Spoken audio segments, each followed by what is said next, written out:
اعوذ باللہ من الشیطان الرجیم بسم اللہ الرحمن الرحیم الحمدللہ والصلاة والسلام علی رسول اللہ وعلی آلہ آل اللہ واللعنۃ الدائمۃ الابدیۃ علی اعدائہم اعداء اللہ من یوم عداوتہم الی یوم لقاء اللہ۔ ہمارا موضوع ہے اسلام میں ولایت کے تصور اور مکتب تشیع میں ولایت کی اہمیت۔ جب ہم ولایت کی بات کرتے ہیں تو اس کا آغاز قرآن کریم سے کرتے ہیں، اور قرآن کریم میں ایک آیت ہے سورہ مائدہ کی آیت نمبر 55 کہ جس کو آیہ ولایت کہتے ہیں، جس میں خداوند عالم کا ارشاد ہے انما ولیکم اللہ ورسولہ والذین آمنوا الذین یقیمون الصلاۃ ویؤتون الزکاۃ وہم راکعون، کہ تمہارا ولی اور سرپرست اللہ ہے اور اس کا رسول ہے، اور مؤمنین میں سے وہ ہیں جو نماز قائم کرتے ہیں اور حالت رکوع میں زکوٰۃ دیتے ہیں۔ تفاسیر وہ شیعوں کی ہوں یا بعض سنیوں کی ہوں، ان میں یہ بات واضح طور پر لکھی ہوئی ہے کہ یہ جو آیت نازل ہوئی جس کو آیہ ولایت کہتے ہیں، یہ مولا کائنات امیر المومنین علی بن ابی طالب علیہ الصلوۃ والسلام کی شان میں نازل ہوئی۔ جب آپ نے سائل کو انگوٹھی دی، مسجد میں آ کے سائل نے سوال کیا اور سب لوگ حالت نماز میں تھے، کسی کی توجہ اس طرف نہیں گئی۔ علی علیہ السلام نے جب سائل کی آواز سنی تو سائل یہ کہہ رہا تھا کہ بار الہ تیرے گھر سے خالی جا رہا ہوں، اور ایک مرتبہ مولا علی نے اشارہ کیا، سائل آگے بڑھا، اس نے انگوٹھی اتاری اور لے کے چلا گیا۔ کسی کے علم میں یہ بات نہیں آئی، یہ بات لوگوں کے علم میں اس وقت آئی جب جبریل امین اس آیہ ولایت کو لے کر آئے کہ انما ولیکم اللہ ورسولہ، کہ تمہارا ولی بے معنی سرپرست۔ جب ہم لفظ ولی کو استعمال کرتے ہیں، یہ لفظ مولا کہتے ہیں، تو اس سے مراد ہوتا ہے اولا بالتصرف، یعنی زیادہ اختیارات رکھنے والا، ہمارے اوپر ہم سے زیادہ اختیار رکھنے والا۔ اولا اسی سے نکلا لفظ مولا۔ ان تمام الفاظ کا جو روٹ ورڈ ہے وہ ہے ولی۔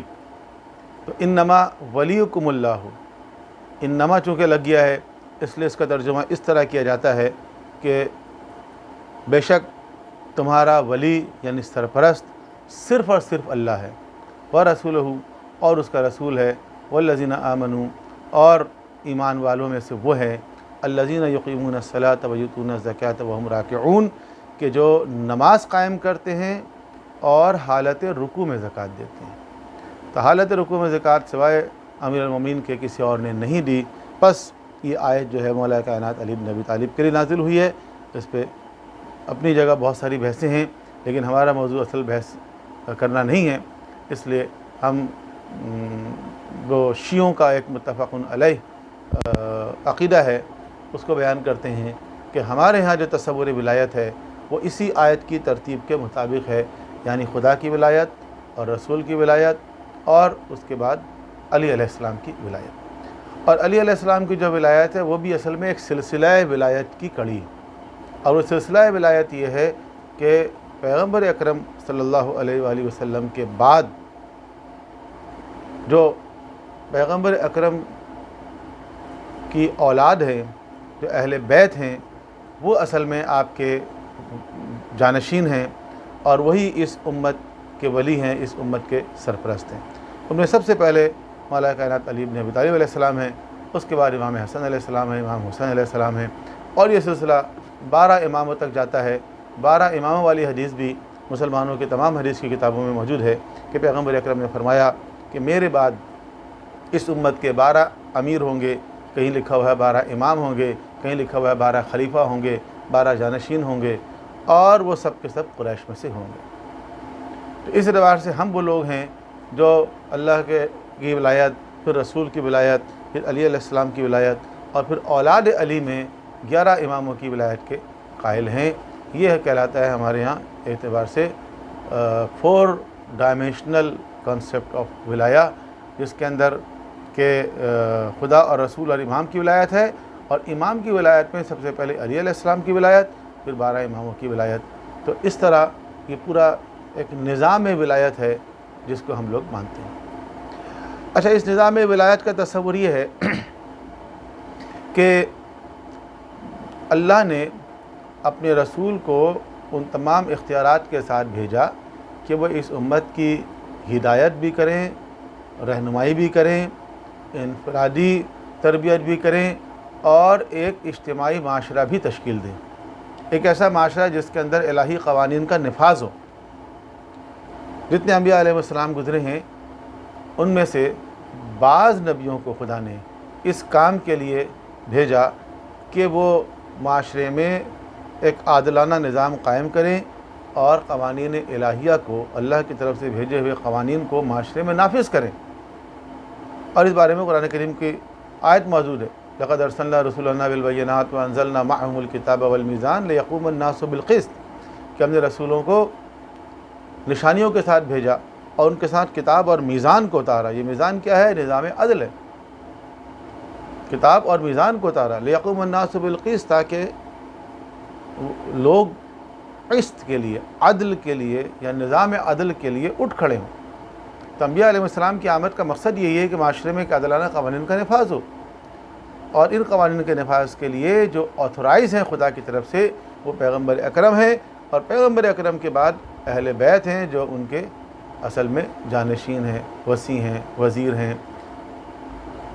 اور اس کے لیے ہمارے پاس دوسری حدیث جو ہے وہ حدیث ثقلین ہے، وہ بھی مسلمانوں کی کتابوں کے اندر موجود ہے، صحیح مسلم میں بھی ہے، دیگر کتابوں کے اندر بھی ہے، شیعوں میں تو ہے ہی متفق علیہ، کہ پیغمبر اکرم نے فرمایا کہ انی تارک فیکم الثقلین کتاب اللہ و عطرتی، میں تمہارے درمیان دو گراں قدر چیزیں چھوڑ کے جا رہا ہوں، ایک اللہ کی کتاب، ایک میری عطرت یعنی اہل بیت، ما ان تمسکتم بہما لن تضلوا بعدی، جب تک ان دونوں سے متمسک رہو گے، دونوں کو پکڑے رہو گے، دونوں کو تھامے رہو گے، ہرگز گمراہ نہیں ہوگے۔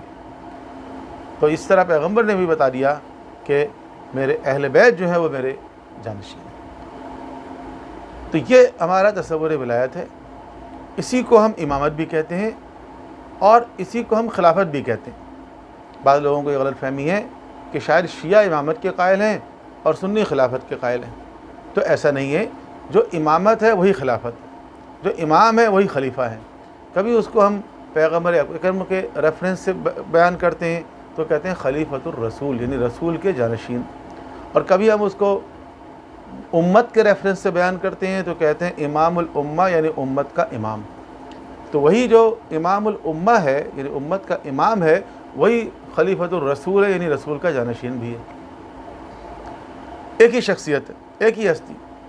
اور وہ جو پیغمبر کے جانشین ہیں وہ فقط روحانی معاملات میں جانشین نہیں ہیں، بلکہ وہ روحانی معاملے میں بھی جانشین ہیں اور سیاسی معاملے میں بھی جانشین ہیں۔ یہ ہمارا تصور ولایت ہے، شیعوں کا تصور ولایت، جبکہ بعض سنیوں میں بھی ولایت کا تصور موجود ہے۔ مثلا صوفی جتنے بھی ہیں ان کے یہاں تصور ولایت ہے، سلسلہ ولایت ہے۔ صوفیوں کے جو مختلف سلسلے ہیں ان تمام سلسلوں میں جو شہنشاہ ولایت ہیں وہ مولا علی علیہ السلام ہیں۔ وہ قادریہ ہو، چشتیہ ہو، نقشبندیہ ہو، سہروردیہ ہو، یہ سارے سلسلے جاتے ہیں، اور شہنشاہ ولایت کون ہے؟ علی علیہ السلام ہے۔ کہتے ہیں کہ ایک سلسلہ جو ہے وہ کسی اور طرف جاتا ہے، وہ محمد ابن ابی بکر کی طرف جاتا ہے۔ اور محمد ابن ابی بکر کون ہے؟ محمد ابن ابی بکر وہ ہے جن کے بارے میں مولا علی نے فرمایا کہ ابی بکر کے صلب سے ہے لیکن میرا فرزند ہے، اور وہ مولا علی کے خاص سپورٹر تھے، علی کی محبت کی وجہ سے، علی کی حمایت کی وجہ سے، علی کے لشکر میں شامل ہونے کی وجہ سے علی علیہ السلام نے ان کو حاکم مصر بنا کے بھیجا، تو ان کو راستے میں شہید کر دیا گیا۔ تو گویا ولایت کے جتنے بھی سلسلے چل رہے ہیں وہ سب الٹیمیٹلی علی علیہ السلام ہی کی طرف جا رہے ہیں۔ لیکن ہمارا جو سلسلہ ولایت ہے، یعنی شیعوں کا جو سلسلہ ولایت ہے اور جو صوفیوں کا سلسلہ ولایت ہے، ان دونوں میں فرق کیا ہے؟ فرق یہ ہے کہ ان کا جو سلسلہ ولایت ہے اس کے مطابق وہ سمجھتے ہیں کہ یہ فقط روحانی سلسلہ ہے۔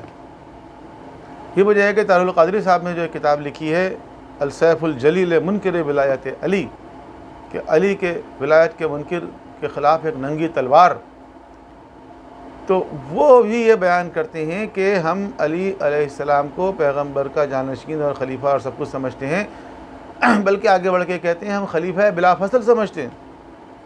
اگر خلیفہ بلا فصل سمجھتے ہیں تو بات ہی ختم ہو گئی نہیں، لیکن وہ آگے خود اس کی وضاحت کرتے ہیں کہ خلیفہ بلا فصل سے ان کی کیا مراد ہے۔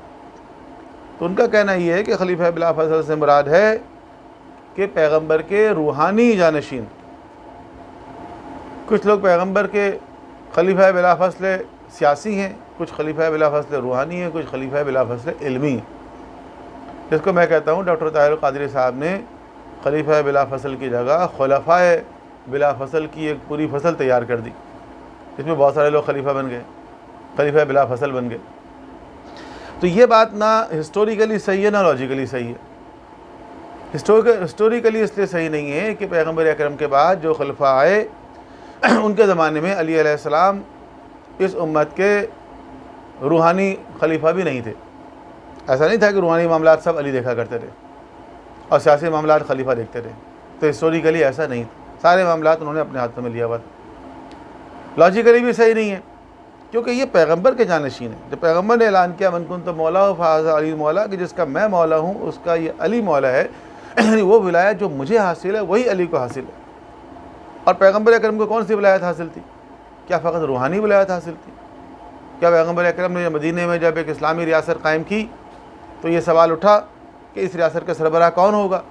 کوئی الیکشن کروایا جائے گا، کوئی سلیکشن کروایا جائے گا، کوئی نامینیشن ہوگی، کوئی میچورڈ ووٹنگ ہوگی، کوئی ایسا طریقہ مشورہ کیا جائے گا؟ مشورے کی آیت تو قرآن میں آ چکی تھی پہلے سے، ایک نہیں 2 آیتیں مشورے کی. تو پیغمبر نے ان پہ عمل کیا یا نہیں کیا؟ پیغمبر مشورہ کرتے تھے، لیکن کہاں مشورہ کرتے تھے؟ جہاں امت کے معاملات ہوتے تھے، جنگ کرنی ہے، اسٹریٹجی طے کرنا ہے، لشکر کس طرح تیار ہوگا، کس طرح جائے گا، کس طرح مقابلہ کرے گا، کس روٹ سے جائے گا. لیکن اللہ کے رسول نے کبھی یہ مشورہ نہیں کیا کہ اس لشکر کا سپہ سالار کون بنے گا، بتاؤ تم لوگ. اللہ کے رسول مدینے سے نکل کے جاتے تھے، کسی کو اپنی جگہ اپنا نائب بناتے تھے، کبھی مشورہ نہیں کیا کہ بتاؤ کس کو بنا کر جاؤں میں. تو امامت جو ہے اس میں مشورہ نہیں کیا جاتا. اور جو قرآن کریم کی آیت ہے کہ امرہم شورا بینہم، تو امرہم سے مراد ہے وہ اجتماعی معاملات کہ جس کا تعلق امت سے ہے. امامت جو ہے وہ امرہم نہیں ہے بلکہ امر اللہ ہے. لہذا اس کے اندر امت سے مشورہ پیغمبر اکرم نے نہیں کیا. نہ آپ نے کبھی سپہ سالار بنانے کے لیے کیا، نہ کبھی اپنا نائب بنانے کے لیے کیا، اور نہ میدان غدیر میں اعلان ولایت کرنے سے پہلے کیا. اب پیغمبر اکرم کا اسٹیٹس کیا تھا کہ وہی روحانی رہنما بھی تھے امت مسلمہ کے اور وہی سیاسی رہنما بھی تھے. لہذا یہی اسٹیٹس مولا علی علیہ السلام کا ہے کہ وہ اس امت کے روحانی رہبر بھی ہیں، سیاسی رہبر بھی ہیں، اور یہی 12 ائمہ طاہرین علیہ السلام کا ہے. چونکہ ہماری یہ بحث آگے چل کے ولایت فقیہ سے متصل ہوگی، لہذا اسی سلسلے کو آگے بڑھانے کی ضرورت ہے کہ ولایت روحانی اور ولایت سیاسی 2 الگ الگ چیزیں نہیں ہیں. باقی باتیں انشاءاللہ آئندہ کی نشستوں میں کریں گے. بہت شکریہ.